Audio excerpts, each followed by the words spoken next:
is crucial for fostering an environment conducive to socio-economic transformation. To realize our aspirations, we must all strengthen our commitment to the rule of law, enhance access to justice, promote national values and principles of governance, and protect fundamental rights and freedoms.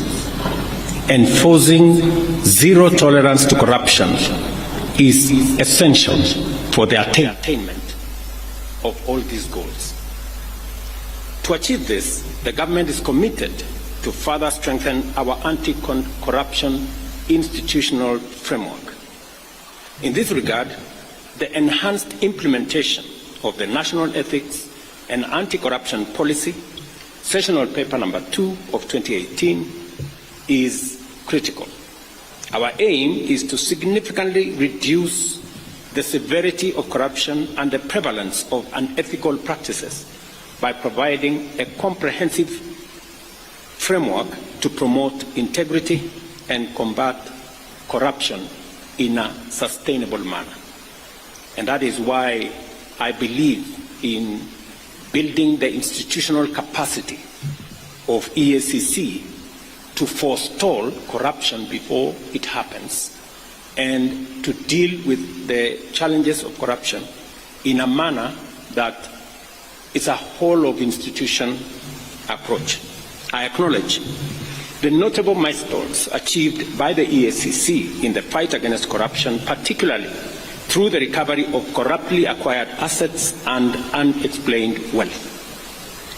Such successes play a vital role in deterring corruption by demonstrating that in the end, corruption is not worth the trouble, as the corrupt ultimately lose everything they have taken from the people. I therefore commend the EACC for recovering assets valued at approximately 28 billion over the last 5 years, including both cash, movable and immovable assets. The EACC has also effectively intervened to prevent the loss of public funds amounting to an estimated 41 billion by deploying various strategies to disrupt corrupt networks.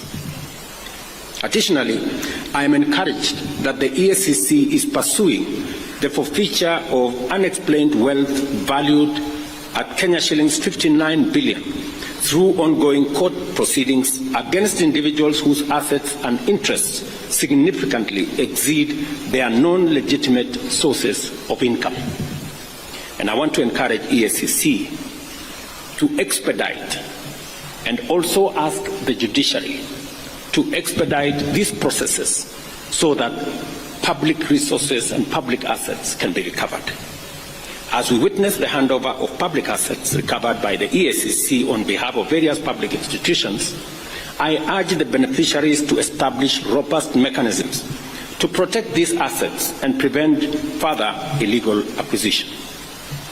The recovered land is located in various parts of the country, including Nairobi, Kisii, Nakuru, Bungoma, Kakamega, Uasin Gishu, and Kisii counties. I would like to take this opportunity to express my profound gratitude for the ongoing development of affordable housing in Nairobi city's industrial area off Enterprise Road. This development is taking place on land recovered by the EACC, and the beneficiaries will be many Kenyans who deserve economic inclusion. This land, measuring 21 hectares, had been unlawfully taken from the Meteorological Department by private individuals. The recovery of such assets reaffirms Kenya's commitment to upholding the Constitution and fulfilling its obligation as a member of the international community under the United Nations Convention Against Corruption. Ladies and gentlemen, corruption is a serious threat to our nation. It undermines service delivery, weakens public policy, compromises the public interest, and erodes our institutions, depriving the government of capacity to secure the country and deliver development. Corruption endangers all of us, both individually and collectively. As I have previously committed, we are working on a series of amendments to present to Parliament aimed at promoting accountable leadership and integrity in governance. Among these is the proposal to the Evidence Act and the Criminal Procedure Code, along with other relevant legislative updates to statutes concerning corruption. These amendments will expedite the investigation and prosecution of corruption and economic crimes, ensuring that such cases are concluded within 6 months. I made this commitment, and the Attorney General is seized with the necessary work that will go into us engaging Parliament on the amendments to achieve this aim. Additionally, we will propose amendments to the Witness Protection Act to revamp the statutory and institutional framework for protecting and incentivizing whistleblowers.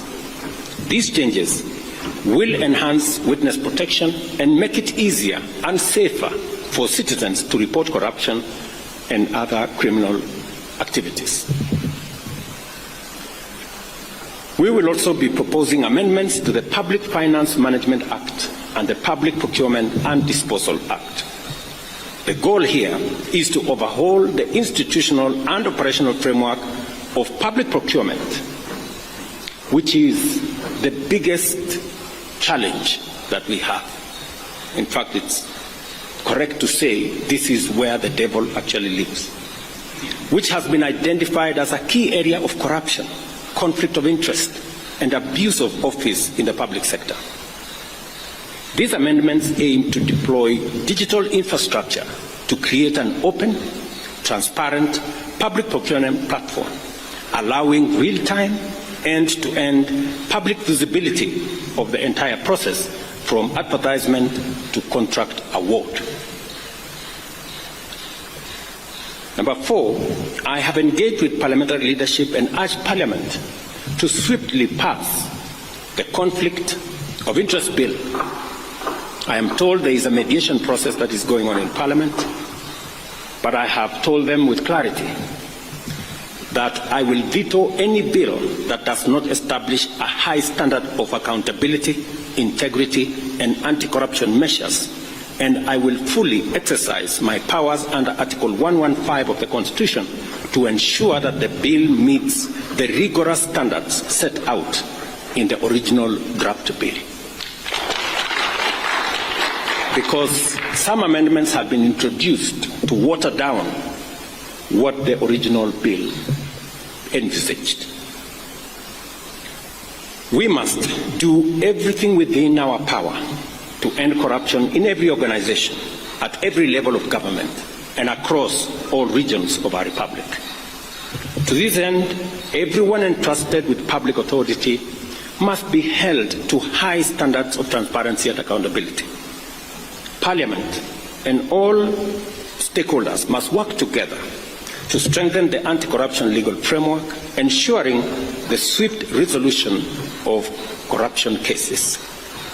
We must also foster partnership to raise public awareness of Chapter 6 of the Constitution, integrate anti-corruption education into school curriculum, and support grassroots organizations and citizen action groups in promoting good governance at every level.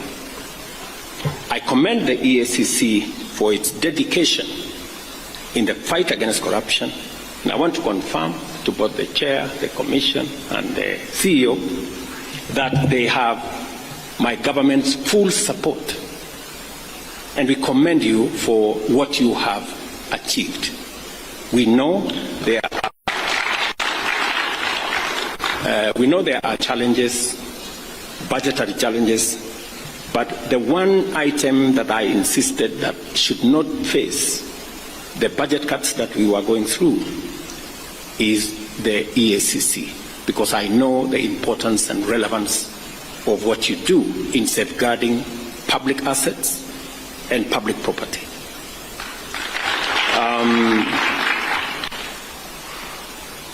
On a positive side, the officers that move from EACC to join other government agencies is actually a testimony that you have some of the best, and that is why others come for them. Continue to train high-quality staff, even if you lose some of them to other government agencies, because the fight against corruption must not only be limited to EACC, it must be an exercise of the whole of government, that we manage, deal, and eliminate corruption in its forms, all forms. Let me also assure you that I have heard what the CEO has said passionately about staff at the EACC and what needs to happen. We will continue to look at the frameworks that exist, the salaries and commission is seized with all these matters, and we must continue to respect the salaries commission, because they help us manage the resources that we have within the exigencies of all the requirements that come from all departments. But taking into account what the CEO has said and what EACC is doing in protecting public property, I think it is an engagement worth having with the Salaries Commission. So we will look at the opportunities available, and as we turn around our economy, and I'm very happy with the progress that we have made, we should be able to make additional resources available for EACC to continue the good job that they are doing. I also want to state categorically that the other measures that we have proposed from the Evidence Act to Witness Protection Act to Public Procurement Act, these are time-bound, and I want to ask the Office of the Attorney General to expedite these pieces of legislation so that we can strengthen our legal framework in the fight against corruption and protect public property. I am a great believer in building these institutions and allowing the institutions to execute their mandate. The chairman here will tell you, who was my pastor before he retired, that I have never called him to tell him anything about what he is supposed to do with the corrupt.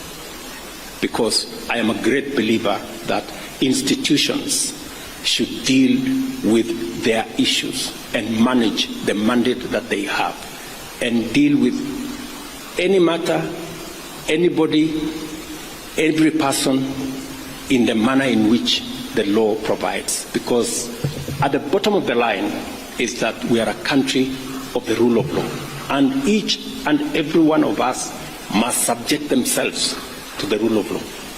Otherwise, if we have different rules for different people, we will end up with the animal farm. And I don't think that is where we want to take our country.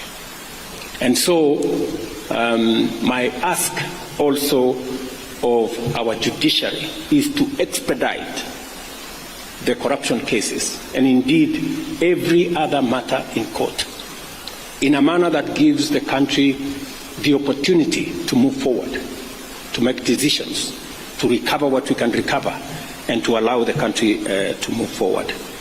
I know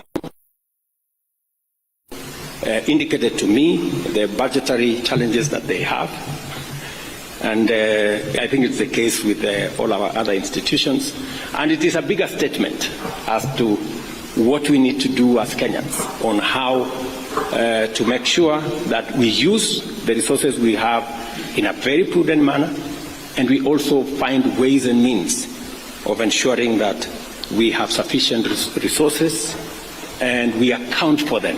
Whatever taxes Kenyans pay, we must account for them so that we can have the opportunity to grow the pie for us to be able to meet all the expenses and all the budgetary allocations that are being requested of us from different institutions.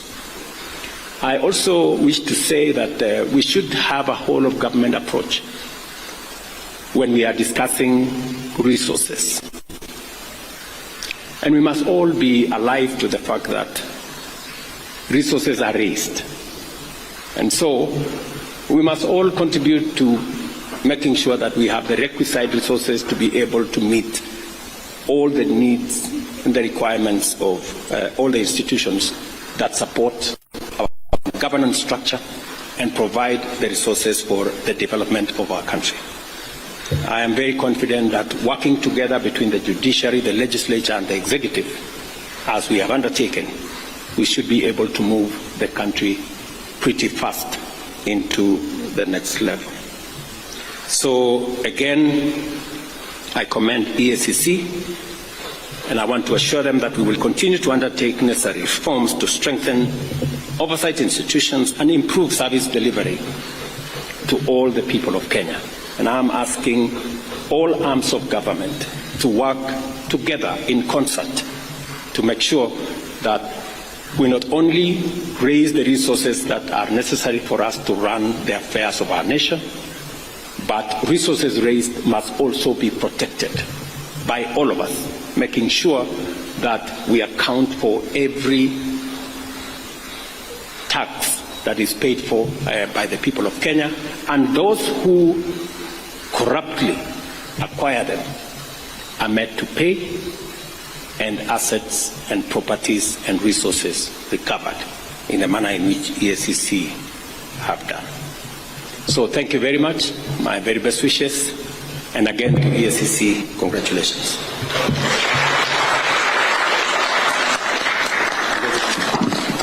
Thank you, Your Excellency. There is a handover of a plaque, and at this point I'll invite the CEO and the Chair to hand over the plaque to His Excellency the President. As mentioned by the CEO, as the patron and a champion in fighting corruption, it is a plaque that is indicative of the support you have given as the President of this great nation. Wonderful. May we take our seats, please? Let's kindly take our seats. Your Excellency, with your permission, would like to seek your indulgence for 2 photo opportunities so that we may immortalize this function. And I'll kindly request that the Chair